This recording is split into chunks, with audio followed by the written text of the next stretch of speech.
একে একে ধরে আজকে 4টি জুমা পর্যন্ত নামাজের আহকামগুলো আপনাদেরকে বলে আসতেছি।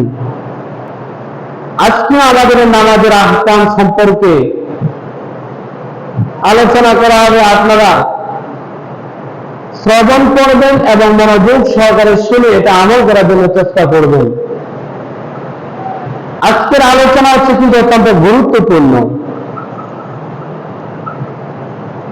এই আলোচনাটা যদি আমি জানি, আমার জন্য নামাজ পড়াটা সোজা হবে। আমি যদি না জানি, আমার জন্য কঠিন হয়ে দাঁড়াবে। এই মাসআলাগুলো যদি আমি না জানি, আপনাদের আকল দ্বারা বুঝে নেন, কিয়ামত পর্যন্ত যদি আপনি নামাজ আদায় করেন, আপনার এক ওয়াক্ত নামাজও কবুল হবে না। এই মাসআলাগুলো আমাদেরকে সম্পর্কে জানতে হবে।